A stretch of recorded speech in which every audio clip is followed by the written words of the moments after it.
Do you find it difficult to solve for x? In this video, I'm going to show you the simplest method, step by step, for solving linear equations. My name is Ruben and I'm a mathematics professor, so let's get started. But before we begin solving equations, let's understand something very important. An equation is a mathematical statement that shows equality between two operations. We have one operation that is positioned on the left and another operation that is positioned on the right. This means that the left side is exactly equal to the right side. You can think of it like a scale that is perfectly in balance. If both sides are truly equal, then we must always maintain that precise equilibrium. This is precisely why we are permitted to perform addition, subtraction, multiplication, and division operations on both sides of the equation, as long as we consistently use the exact same numerical value. By proceeding in this manner, you will not disrupt or invalidate the fundamental inequality. Remember, whatever you add to one side, you also have to add to the other. That is to say, if you add plus 8 to one side, you must also add plus 8 to the other side. You cannot add any different numbers or introduce any different operations. Now that we've understood that, let's solve our very first example. What you need to be very clear about is that our objective is to find this value of x. That is to say, when you multiply that number by 2 and add 5, it must equal 15, right? That's our objective. How are we going to do it? We need to isolate x. And how will we do that? First, we're going to undo the additions and subtractions and then the multiplications and divisions. And that's how we're going to leave x all by itself. So let's begin with our first example. Since I have an addition here, what I'm going to do is first get rid of that sum. So my equation is 2x plus 5, and it all has to be equal to 15.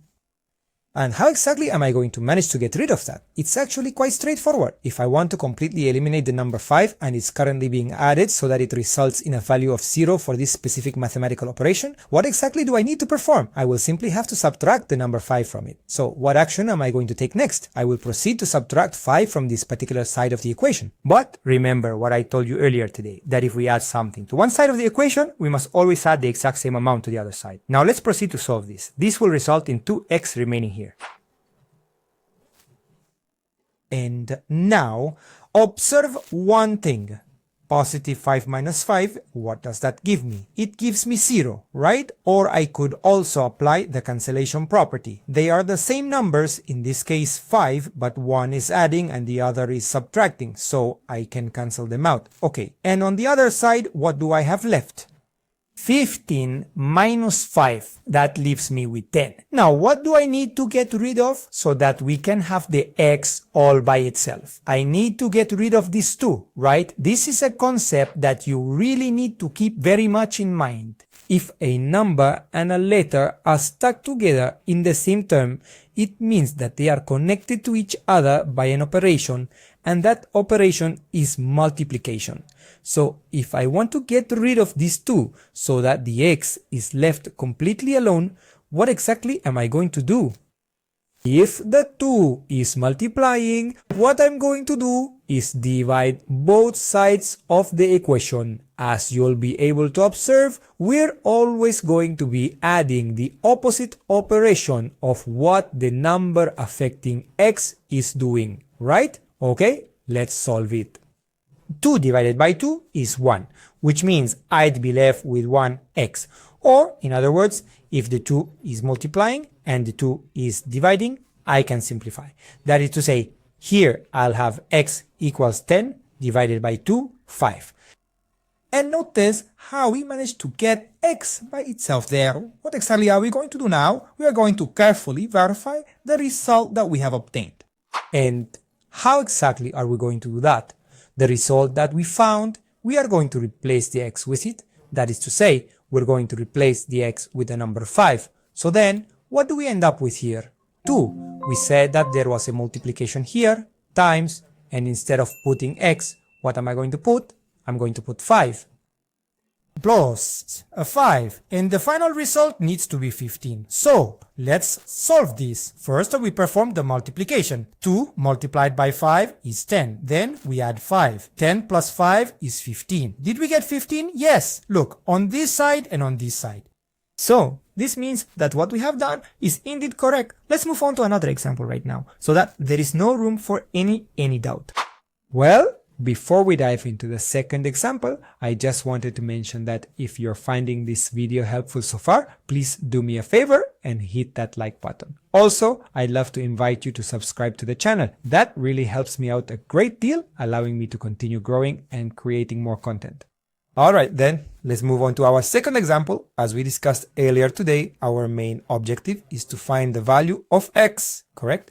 To achieve that, we'll need to start by getting rid of the numbers that we don't actually require.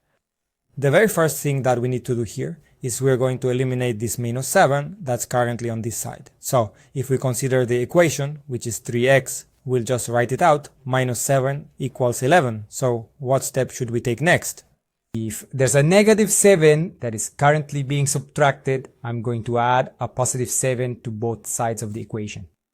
Alright, so let's go ahead and solve this equation. We're going to be left with 3x minus 7 plus 7. These two terms, the minus 7 and the plus 7, they will cancel each other out. So that will be equal to 11 plus 7, which gives us 18. Now what do we do next? We need to get rid of this 3 that's right here. How are we going to manage this? It's really very easy. You just have to remember that it's multiplying. So I'm going to go ahead and copy the expression. Then we'll add the 3, making it a divisor.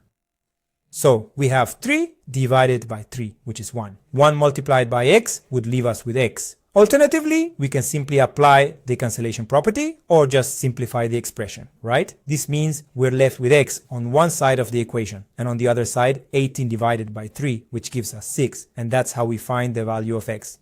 Let's go ahead and verify to see if what we've done is indeed correct and how exactly do we do that. We'll take this specific value and replace it right here. So what that means is we'll have 3 multiplied by 6, then we subtract 7, and that result should give us a total of 11. If we do this calculation, 3 times 6, that's 18. 18 minus 7, that leaves us with 11. Does that check out? Yes, so it means that everything we have done is entirely correct. If this video helped you, I kindly ask you to give it a like, and I invite you to subscribe to the channel for more step-by-step math lessons. In the next video, I'll show you how to solve equations with multiple steps, not just the 2 we did in this class. I'll see you in the next video. Cheers!